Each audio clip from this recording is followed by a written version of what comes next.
Could you say a word about your vision for Lanai, what you would like to see happen here?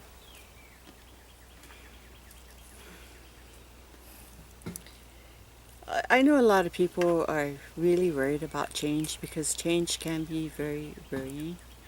When I moved back to Lanai in 1980, I had the lease on Hotel Lanai, and the economy had just tanked. I mean, prime interest rates are running about 22%. It was the worst possible time to get into business. So I pretty much lost my shirt trying to operate this hotel. I had a lot of fun doing it, but I finally realized that I had to sell or lose all of my money, period. So I sold and I went back to Maui with my tail between my legs. And I was fortunate that in 1986 I was able to come back and work as a journalist here on the island. So I worked for the previous owner, David Murdoch, and while he was developing Lanai. So we transitioned, we went through a period of transition. We went from an agricultural-based industry in the pineapple fields to the two hotels and a resort community. So there were a lot of physical changes occurring. Now we're going through another transition, and the transition isn't so much physical, it's a mental change. We have to look at not just what's happening in Hawaii and on Lanai. We have to be able to understand what's happening on a global scale, so that when we're talking about building our economy, we're not going to be sideswiped by the Chinese or the Koreans or what's happening in Japan. We're going to concentrate on building our economy on Lanai so we can be self-sustaining. We can pay for support our own community through our own tax base and grow, but we don't want to grow too much where we're too big. We want a certain quality of lifestyle. We want to keep the peacefulness. We want to keep the crime out. We want better education. We want more more medical services. Somebody has to pay for all that, and we have to figure out how we can put all the pieces together and make it work. So we're really fortunate that with Larry Ellison, he's able to afford us. He's able to afford this island to take us to the next level. And the next level is hopefully going to make us sustainable. We can't rely on one person paying our way. We need to all work together to build a community and pay our way. The hotels are going to go to another level. That's great. But as a community, I would like to see us develop other things besides just the hotel industry. Like? Well, years ago, one of the dreams that I really, really loved from the Murdoch days was Mr. Murdoch and Senator Dan Inouye and Senator Hiram Fong. They were all talking about doing a peace institute, a place in Hawaii where young leaders from all nations could come and attend seminars and meet each other and be together and learn, so that they had a personal connection to each other. So as they matured and grew into leaders in their own countries, they would have this relationship with other young leaders, not just in their country, but all over the world. Brilliant. I thought it was so exciting, and it just, when you look at the lodge at Kauai, now the lodge at Kauai is closed. It's being used to house the workers that we need to build the next phase. What if, just what if in the grand scheme of things in the next 5 years or the next 10 years, we can take the lodge and we can make it this peace institution where this can happen? I would just, I've been really fortunate because over the years there have been small groups of young leaders, the Pacific Fellows, different groups have come where they have these really movers and shakers, young people between 20 and 35 years old. If you're over 35, you're too old. But they've come to Lanai, and I've been really blessed with being able to meet them and conversing with them, having them at the farm, being invited to some of their functions. And it's exciting. It's really, really exciting. I'd like to see this happen more and more and more. Have you suggested it to Ellison's organization? It's been on. It's on the radar. Every time Mr. Ellison appears in national media, you hear all these things. Oh, he's selling to Japan. He's doing this. He's doing that. But when you get back down to basics on the ground level, we have to do things step by step.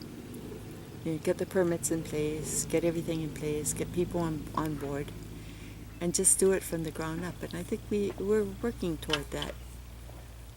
So the community is, in terms of percentages, what percent would you say are pro-development and what percent are, let's not make any changes, let's keep it at 3,000, 6,000's too much of a population growth? I think anybody with a paycheck signed by the hotel or Palama is pro, because we're all really excited about where we're going and what we're doing. For me to have this garden, for me to have Nobu Lanai as an account, and Nobu Restaurant as an account, it saved me, because I can't sell enough vegetables just locally to make a living. And now, because I have the Nobu account, I can make a living. I am making a living, and it's not much. It's farmers. You really work hard, and there isn't really that much money in being a farmer. It's all spiritual. It's all being a part of the earth and being able to produce beautiful fruits and vegetables and to have people enjoy it. That's worth much more than money for me, but I do have to pay my bills. Yeah. You have to eat more than vegetables. I eat my own vegetables. So other possibilities in the future in terms of being a model green community are more solar, desalinization so more crops could be grown, maybe wind power. What other kinds of green? I want to see hydro. So I want to see where hydro here. Where does it come from? Hydro would. I'm really disappointed that the desal plant is not moving forward, because when you look at desalination in Maui County, we have a severe water problem. We could become a model for the rest of the county. We could become a model for the rest of the state if we can make a desal plant work on Lanai. If we can take some of that desal water and convert it so that during the night we're using hydroelectric, during the daytime we're using solar, during the nighttime we're using hydro, and then intermittently we have wind, we could be producing all of our own power. So it's really exciting. So why are some people against it? They're not really against it. They just, for some reason, they've just imposed all these conditions that make it unworkable.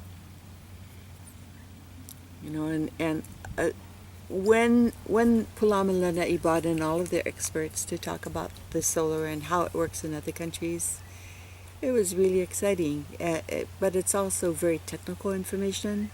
So I think they forgot all the technical part and are just basing their thing on rumor and fears and not really studying the desal situation. Do you know what I mean? Yeah. It's just a knee-jerk response to no change. You're just not wanting to see the change.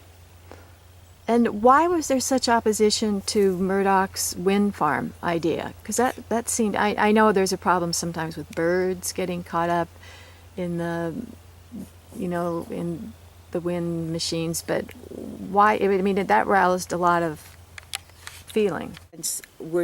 Have been visible from the town.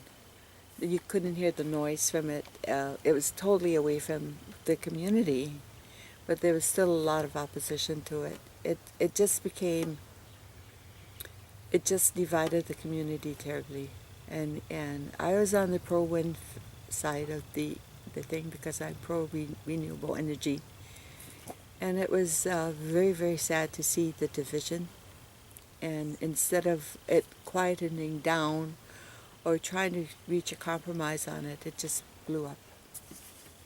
But the whole renewable energy with wind turbines, the whole thing was really revolved on whether or not we could have an undersea cable between Lanai, Molokai, and Oahu. It all depended on us being able to get that cable in. And now the undersea cable issue is dead. It will probably never happen. It sounds like a huge undertaking. Yes, to build but they've a done cable. it in other countries. It's not an impossible situation, and they have done it. One of the selling points on the cable that was very difficult for people to understand was we would have level rise rates. So the people on Lanai would be paying the same rate structure as the people on Oahu, because right now our rates are one of the highest in the state. Oh. So we would be receiving a lower rate for our electricity. And the other thing they didn't understand is the company was working on a power purchase agreement with HECO, with Maui Electric and Hawaiian Electric Company. That agreement would be for 20 years. And during that 20-year period, the community would be receiving $1 million a year in economic benefits, money to be used for economic development on Lanai. And people weren't buying it. That's a hard thing to turn down. It was really, really hard. They just couldn't understand how the $1 million was going to benefit the community. So if you were here and you're living on Lanai and you wanted to start a business, and you had a feasible business plan, you could get funding to get your business underway and to help your business, but it's not going to happen now. That's sad. Is there an age component, like older people are more resistant to change, or is there any kind of pattern in who resists these kind It was of... younger people. It was a lot of younger people. And they were just anti making Lanai any different than it is? The anti-wind power movement, they're very well organized. They're extremely well organized on Molokai. And on Lanai, it overflowed onto Lanai, and they were well organized on Lanai. So we were the pro faction. We were dead in the water.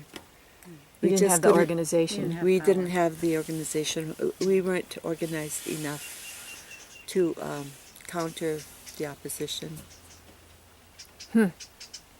So a lot of rational, logical thinking doesn't necessarily work when you're working with a group of people. No, and it became very personal. It just became really ugly.